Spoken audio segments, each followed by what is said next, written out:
మీ మోకాల నొప్పులకు ఎటువంటి సర్జరీ లేకుండా ఎపియాన్ పెయిన్ క్లినిక్ అందిస్తున్న అత్యాధునిక చికిత్స. మహాదేవ శ్రీమాత్రే నమః. Welcome to our channel.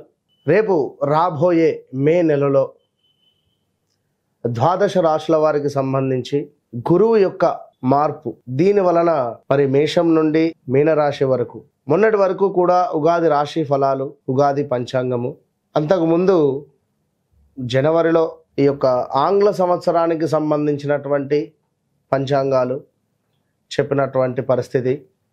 So ఇప్పుడు ఏమిటి అంటే విశేషంగా అందరూ ఎప్పుడా ఎదురు చూస్తూ ఉండేటువంటి ఈ యొక్క గురుగ్రహం మార్పు. ఉగాది రానే వచ్చింది, అయినప్పటికీ ఇట్టి ఉగాదిలో కొన్ని రాశుల వారికి బాగుందని చెప్పారు, కొన్ని రాశుల వారికి బాగాలేదు అని చెప్పారు.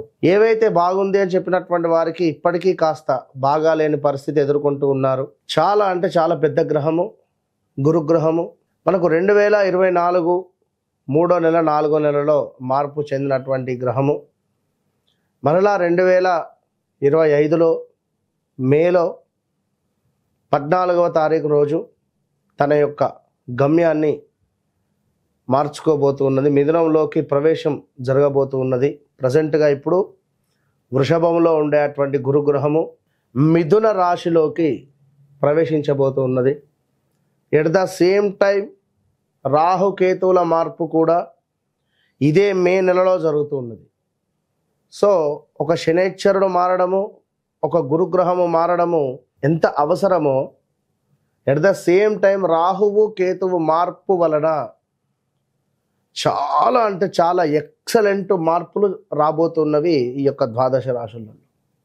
అందులో ముఖ్యంగా మేషరాశి, మీనరాశి, ఎట్ ద సేమ్ టైం సింహరాశి. ఎవరికైతే బాగా లేవు అని అనుకునేటువంటి రాశులు ఉన్నాయో వారికి ఈ రాహుకేతువులు చాలా అంటే చాలా అద్భుతమైనటువంటి రిజల్ట్ని ఇవ్వబోతున్నారు. దానికంటే ముందు మరి ఈ యొక్క గురుగ్రహం మార్పు వలన ద్వాదశ రాశుల వారికి ఏ విధంగా ఉండబోతుందని తెలుసుకుందాం.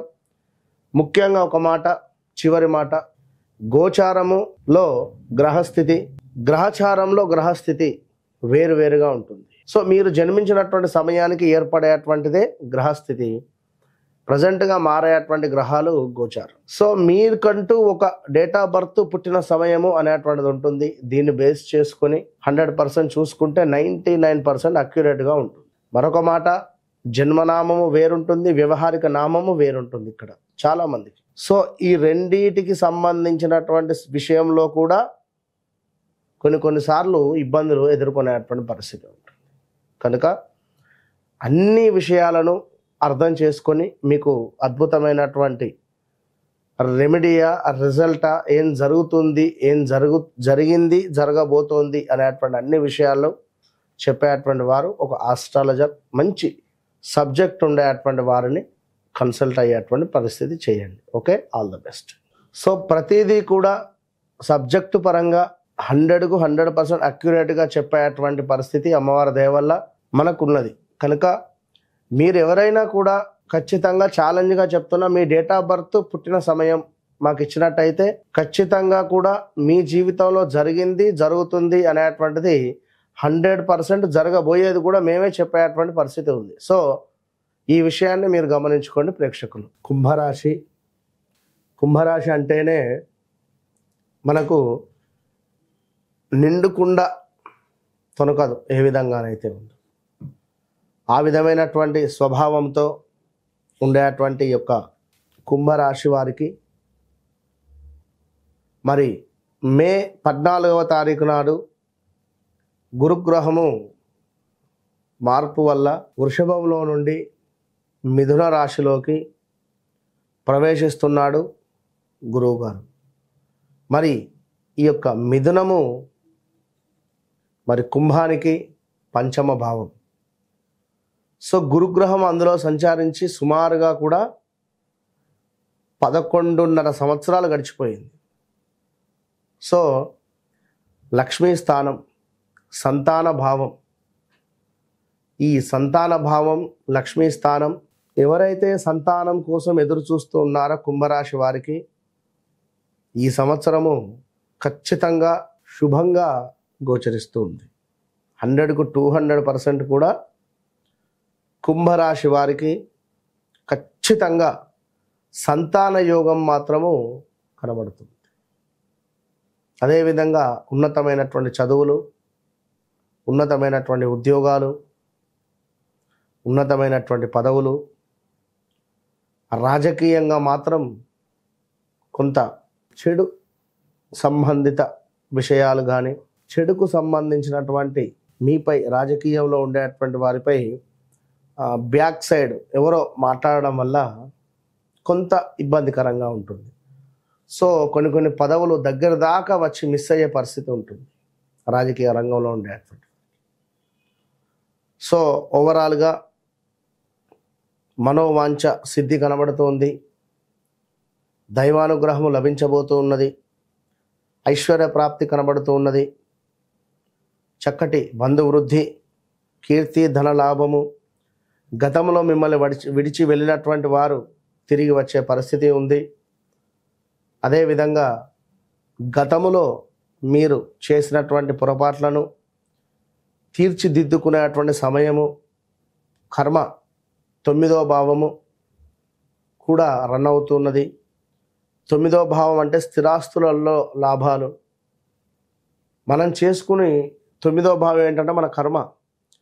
మనం మంచి కర్మను చేసుకుంటే పంచమ భావంలో గురువు లక్ష్మీ స్థానాన్ని మనకు ఇస్తున్నాడు. ఎప్పుడైతే మనము అధర్మంగా ఉంటూ అసత్యాన్ని పలుకుతూ ఇక్కడి ఇక్కడ చెప్పుతూ ఇప్పటి మందము నేను బాగుండాలి అంటే ఎదుటి వ్యక్తిని నేను చంపేస్తా మాటలతో అనేటువంటి భావంతో, సో మీతో పనిచేసినటువంటి మీ కొలికే తన గురించి మీ బాస్ వద్ద మీరు చెంచా అక్కడ కొట్టినందువల్ల మీ కొలిక్కు సంబంధించినటువంటి సీక్రెట్ విషయాలు అక్కడ మీరు చెప్పడం వల్ల ఆ క్షణము మీకు బంగారు కిరీటం ఏది వారు పెట్టరు.